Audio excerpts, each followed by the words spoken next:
I need to adjust my settings here a little bit so that I can actually see what I'm, man,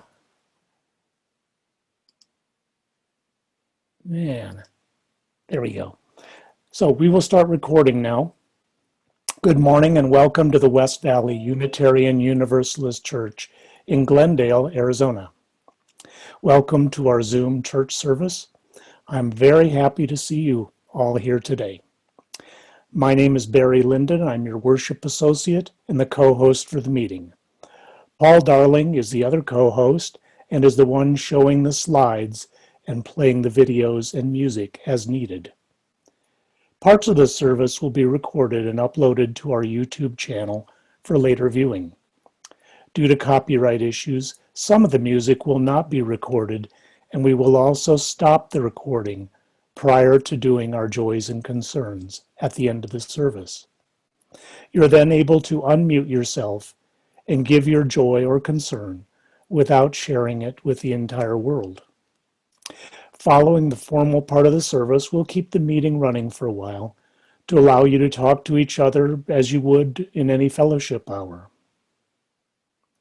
These words are from Jeannie Lloyd. At last we are here. After a long winter, we can say enthusiastically and without second thought, Alleluia. Alleluia, spring is here in all her glory. New life begins.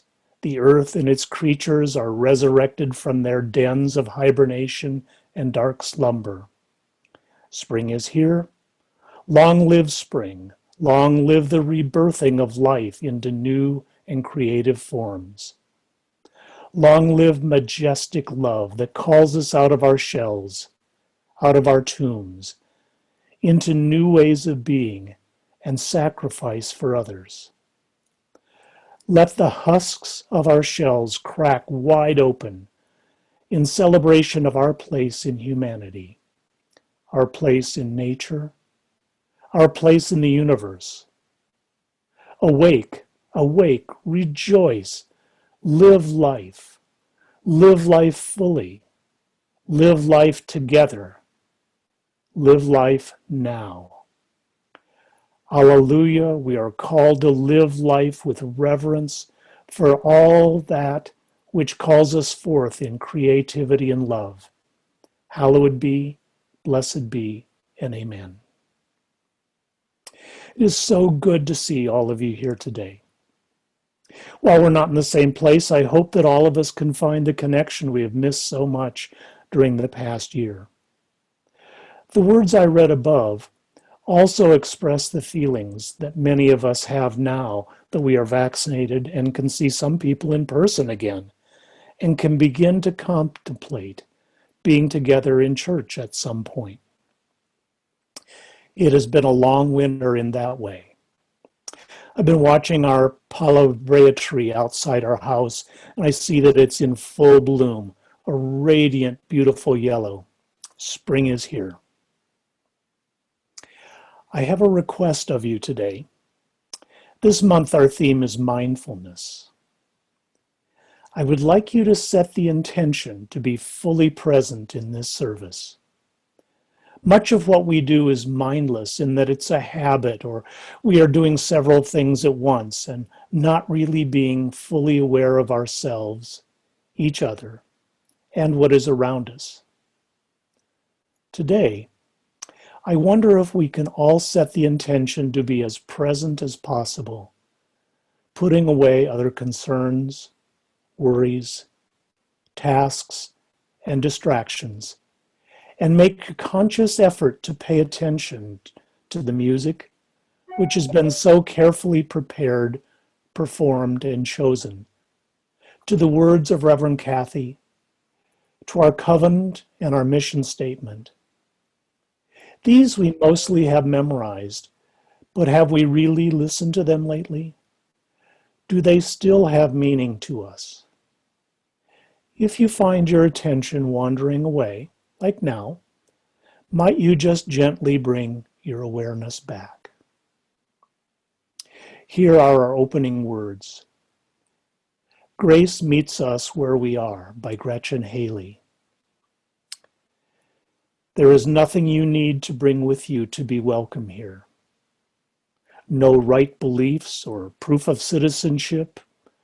No eternal optimism or clarity of conviction. No boundless courage or endless expertise.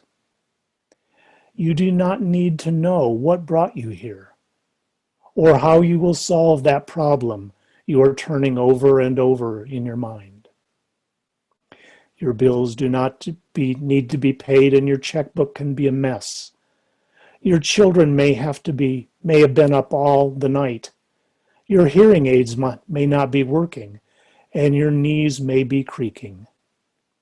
You do not need to be already perfect, or even halfway, to belong in this circle where grace meets us where we are. But it does not leave us as it found us. Where love resides in each of us, yet is somehow more than all.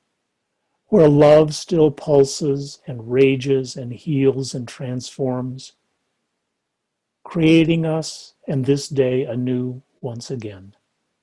Come, let us worship together. The only announcement I have for today is just a reminder to please make a pledge and to send in your pledge cards to the church as soon as possible so that the board may prepare a budget to present at the spring congregational meeting. In the future, if you have announcements that you would like read aloud during the service, please send them to me and I will make sure the worship associates have them for the service. To begin our service, we will have the lighting of the chalice.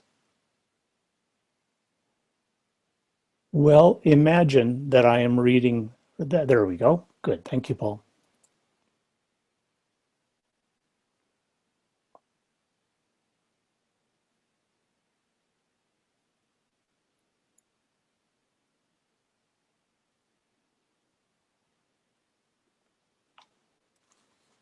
Thank you, Paul.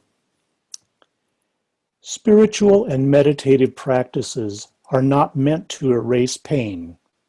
That's a symptom of our pain-avoidant culture, and not an accurate portrayal of the practices themselves. It's a misuse of so many beautiful teachings to force them into roles they were never meant to play.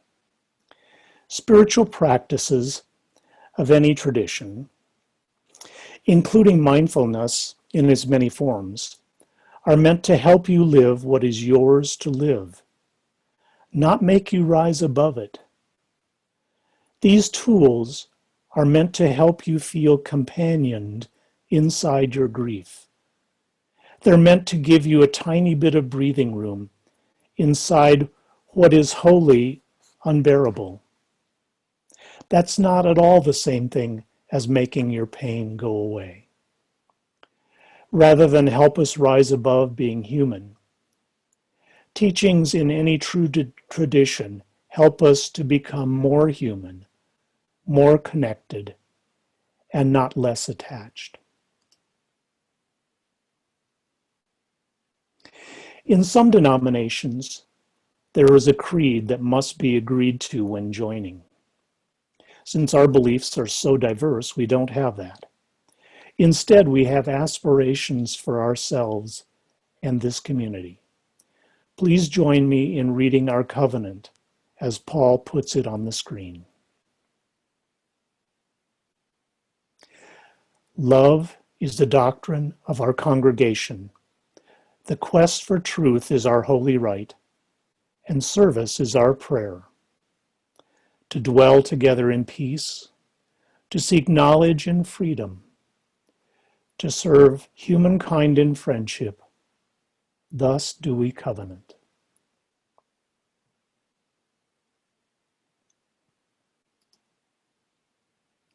When we were meeting in person, Sharon Moore developed some readings on our UU principles, and we included them in our services to remind ourselves about our principles. Here is one. Sharon writes, Principle 2, justice, equity, and compassion in human relations. Empathy is simply recognizing emotions in others and being able to put yourself in another person's shoes, understanding the other person's perspective and reality. To be empathetic, you have to think beyond yourself and your own concerns. Once you see beyond your own world, you'll realize that there is so much to discover and appreciate. People who are accused of being egotistical and selfish or lacking perspective have often missed the big picture. They aren't the only ones in pain. Please let me share with you the following meditation and follow along if you would. By Nathan C. Walker. The following meditation will begin and end with the sound of the mindfulness bell.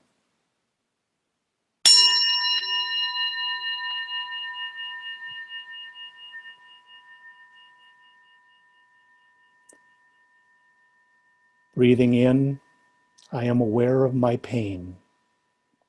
Breathing out, I am aware that I am not my pain.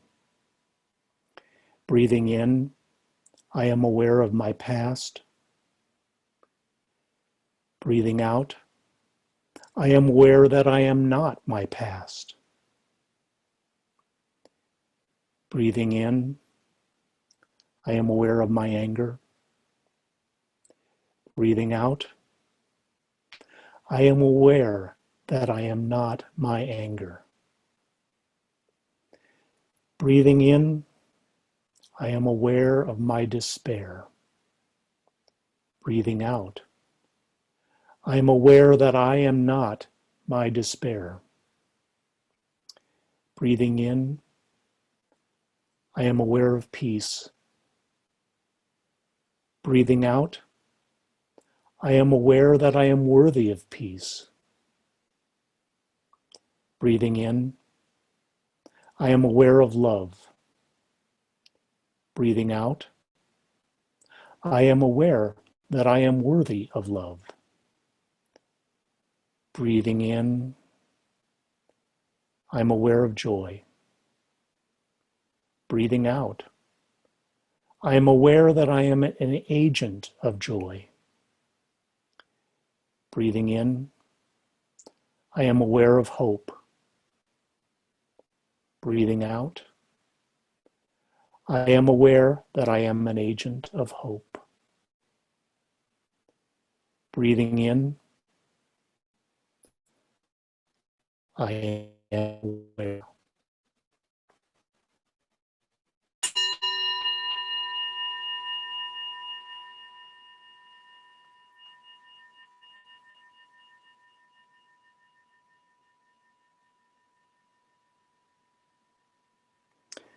We have reached the time in our service when we have the opportunity to give back to this congregation, to show your generosity and love.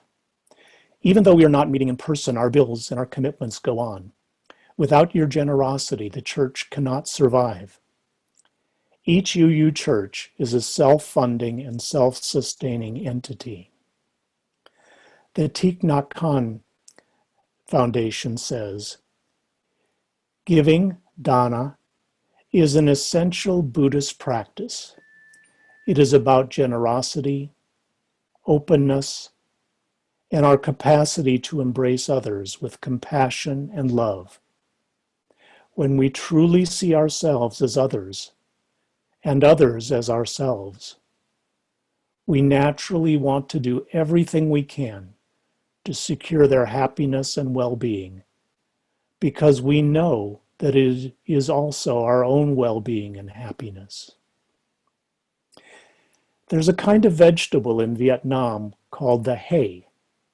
It belongs to the onion family and it looks like a scallion, and it's apparently very good in soup. The more you cut the hay plants at the base, the more they grow. If you don't cut them, they won't grow very much. But if you cut them often, right at the base of the stalk, they grow bigger and bigger. This is also the true of the practice of dana. If you give and continue to give, you become richer and richer all the time.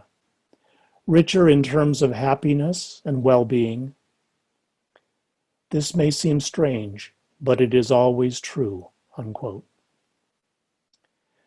Perhaps it's something to keep in mind during this pledge season. We will pause now to listen to the offertory. You can use this time to write your check to the church or use the PayPal on your screen.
Thank you, Rocky and Paul, and I thank all of you for your generosity.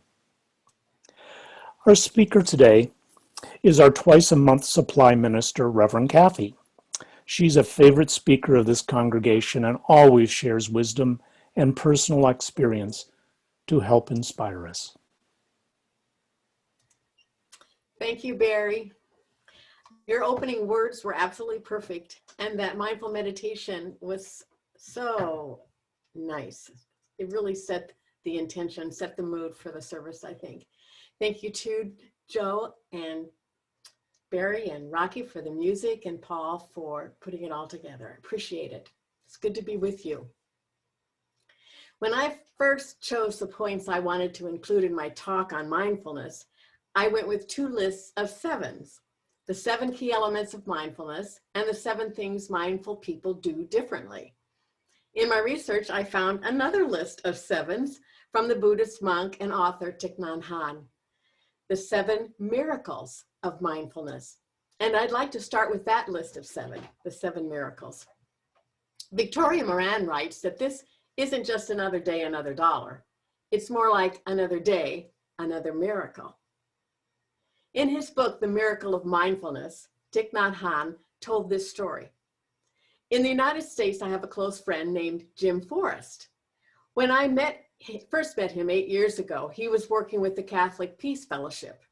Last winter, Jim came to visit. I usually wash the dishes after we finish the evening meal before sitting down and drinking tea with everyone. One night, Jim asked if he might do the dishes.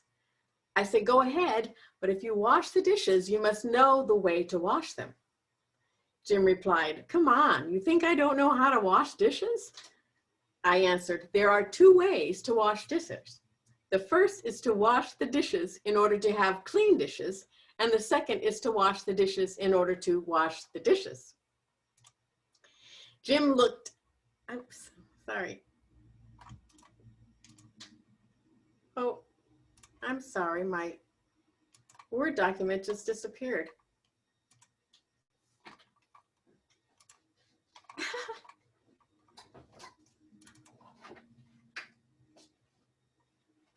It sure did.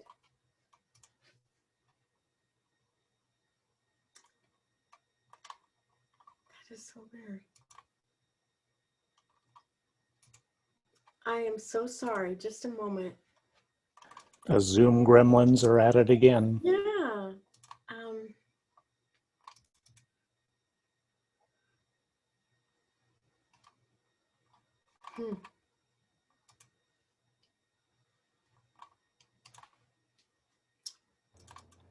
I emailed you the PDF that you had sent me in case that helps. It looks, my whole thing is frozen.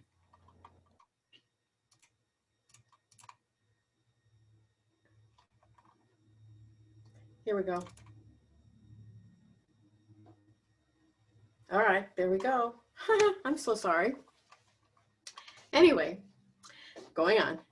Jim looked a little confused, and I went on to explain. If, while washing dishes, we think only of the cup of tea that awaits us, thus hurrying to get the dishes out of the way as if they were a nuisance, then we are not washing the dishes to wash dishes. What's more, we are not alive during the time we are washing the dishes.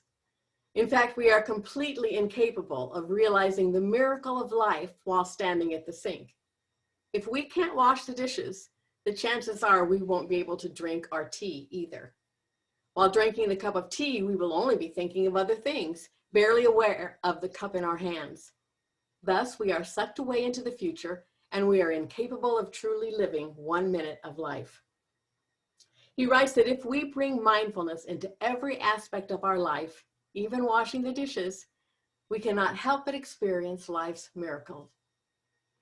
His 7 miracles are: first, it is a miracle to be alive, present, and able to touch deeply the miracles of life, like the blue sky, a flower, the smile of a child.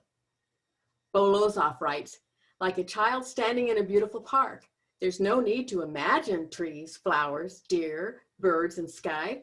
We merely need to keep our eyes open and realize what is already here, who we already are, as soon as we stop pretending we're small and unholy.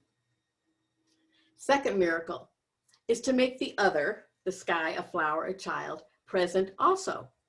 Then we have the opportunity to see the other deeply. Doug Dillon tells us to treat everyone you meet as if they were you, no strangers.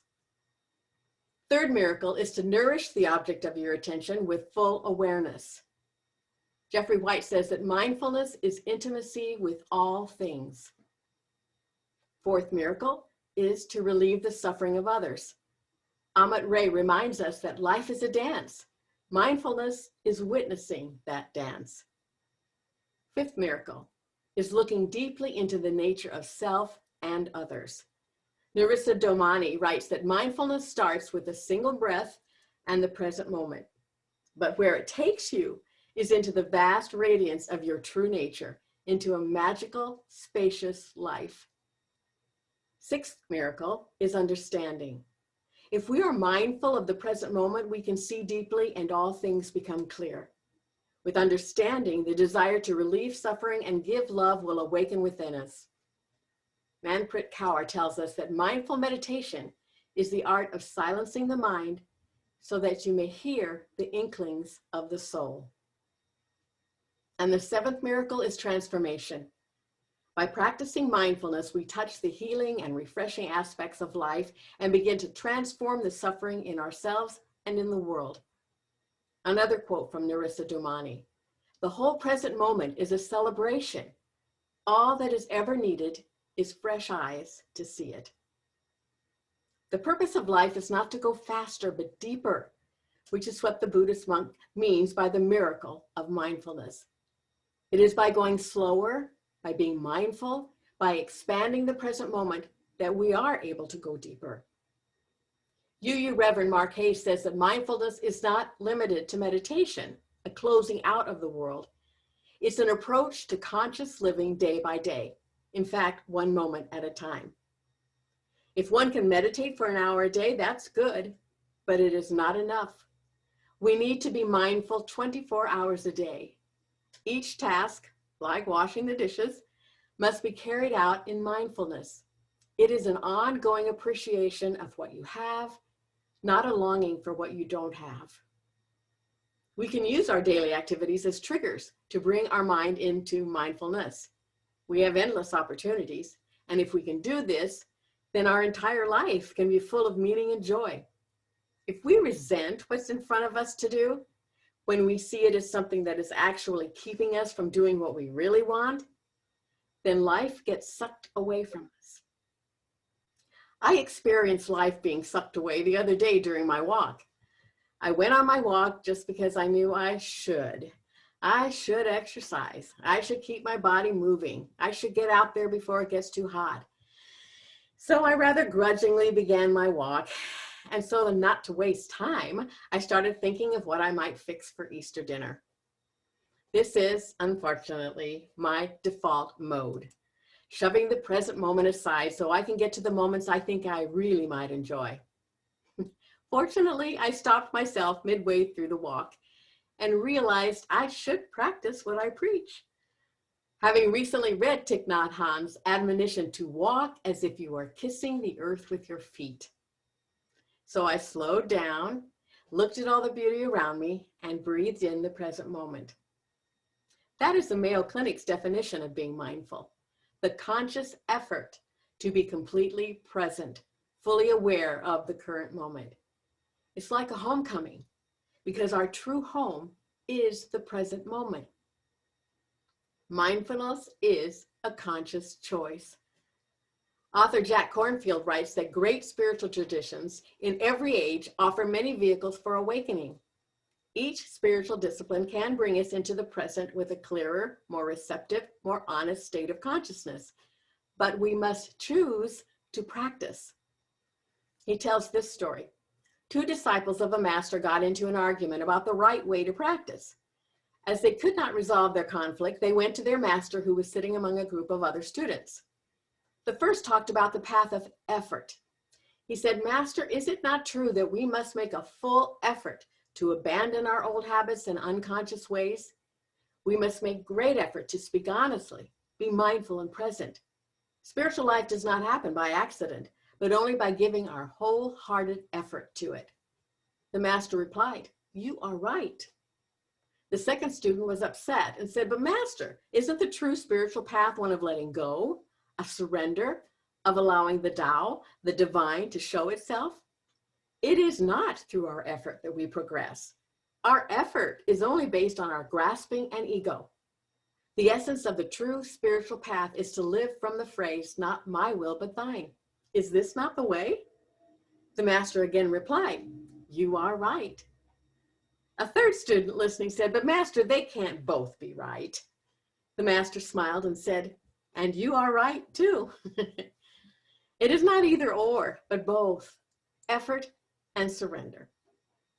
John Kabat-Zinn, professor and author of Mindfulness for Beginners, writes that there are 7 key elements of mindfulness, which are the pillars on which the mindfulness practice rests. They are: 1, non-judging. Be an impartial witness to your own experience. Rather than judging yourself for not being able to pay attention to your breath or letting your mind wander, compassionately and kindly relax and return your attention to your breath. 2nd is patience. Mindfulness is a practice of forgetting and remembering. Repeat.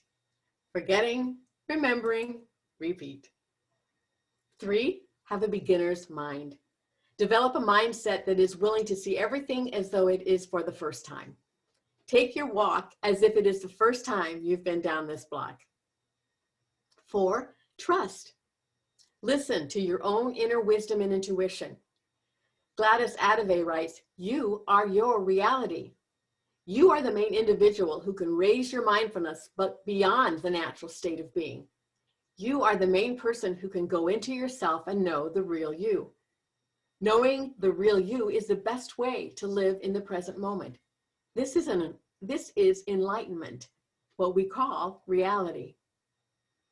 5, non-striving. Trust the practice. You are not trying to get anywhere or fix a problem, but rather attending to awareness of the actuality of the now experience. 6, acceptance.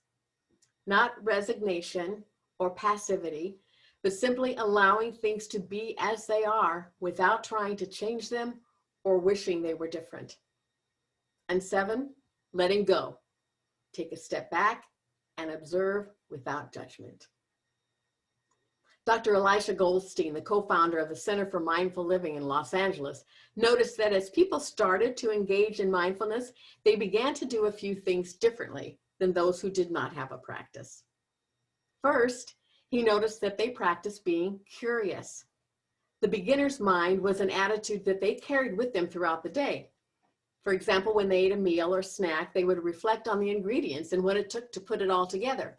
And the snack became a source of gratitude and a moment of recognizing the interconnection of all things.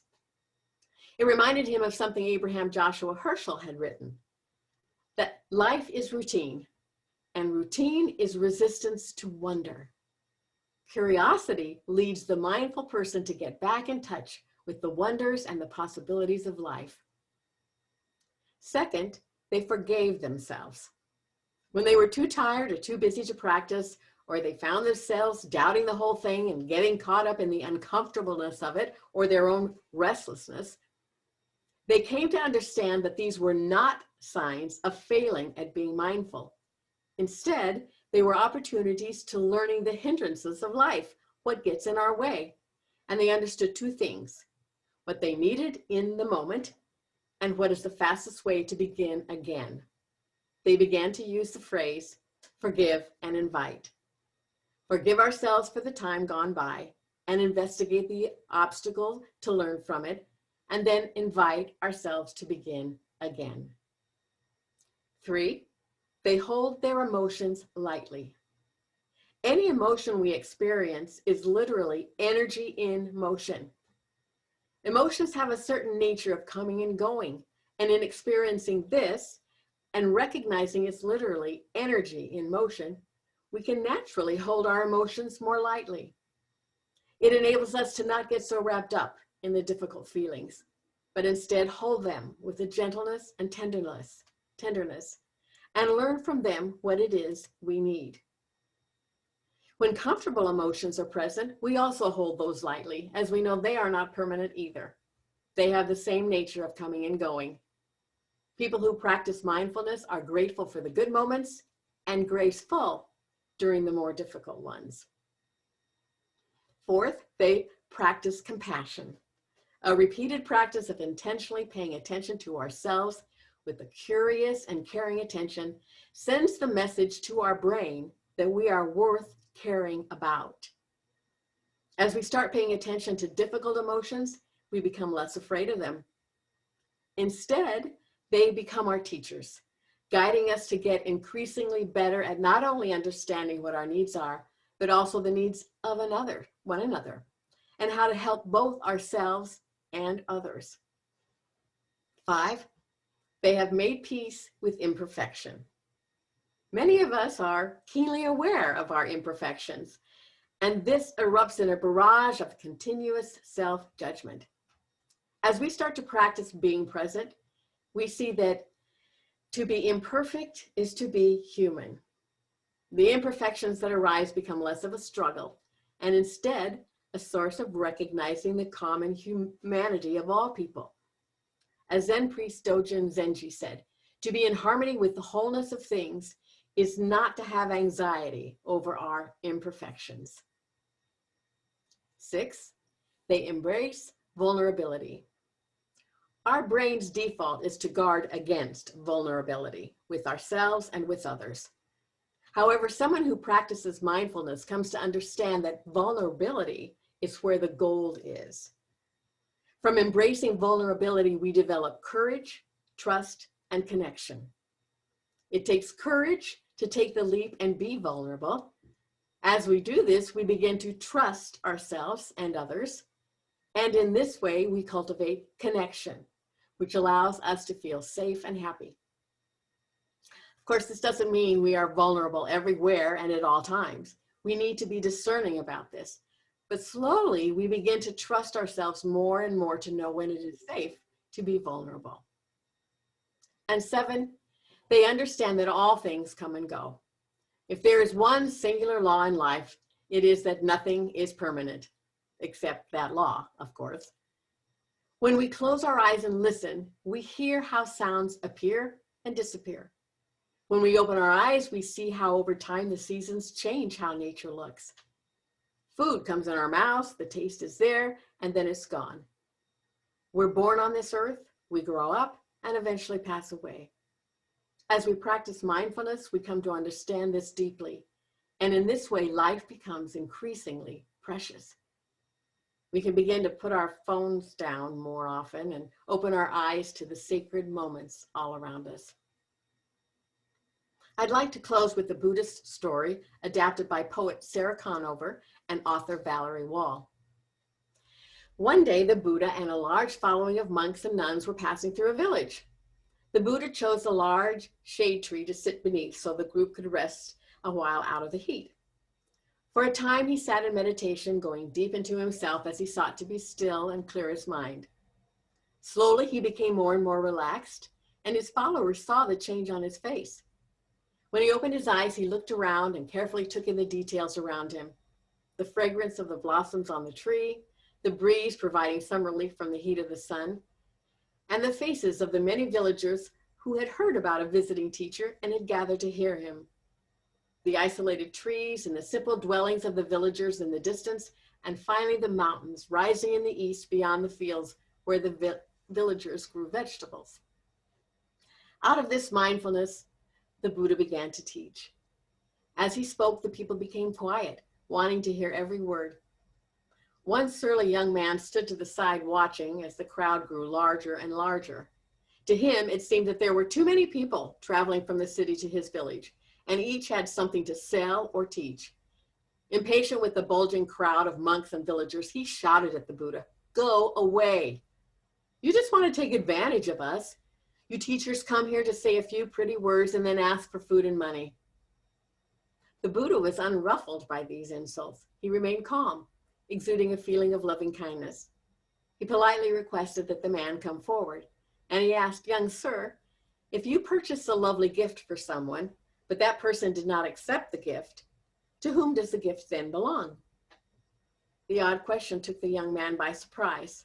"I guess the gift would still be mine because I was the one who bought it." "Exactly so," replied the Buddha. "Now you have just cursed me and been angry with me, but I do not accept your curses. If I do not get insulted and angry in return, these curses will fall back upon you, the same as the gift returning to its owner." The young man clasped his hands together and slowly bowed to the Buddha in acknowledgement that a valuable lesson had been learned. And so the Buddha concluded for all to hear, "As a mirror reflects an object, as a still lake reflects the sky, take care that what you speak or act is for good. For goodness will always cast back goodness, and harm will always cast back harm. Because of this, practice mindfulness in all that you do so that your reflection is the one that you intend." May it be so. Namaste. Thank you, Cathy, for your enlightening and meaningful words. You always seem to say what I need to hear. So thank you. Please join me in mindfully reading our mission statement, which Paul will put on the screen. Even though I will be the only one you can hear on the screen, please read it with me mindfully. We agree to provide a safe place to celebrate diversity, draw inspiration for living better lives, foster social and environmental justice, and compassionately support each other in our spiritual searches. As I extinguish the chalice, I want to thank everyone who made this service possible. I want to thank Paul for hosting, Joe and Rocky and Paul for the music, and Reverend Cathy for our talk. I also want to thank all those who work behind the scenes to make this church a going concern. Reverend Cathy will now give us the benediction.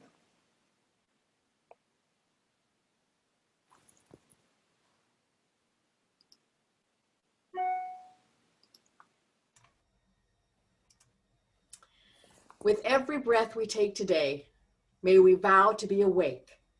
With every step we take, may we vow to take it with a grateful heart.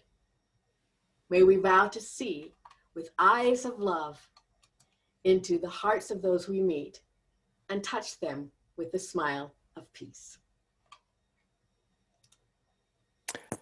May it be so. We will now stop the recording and go to our post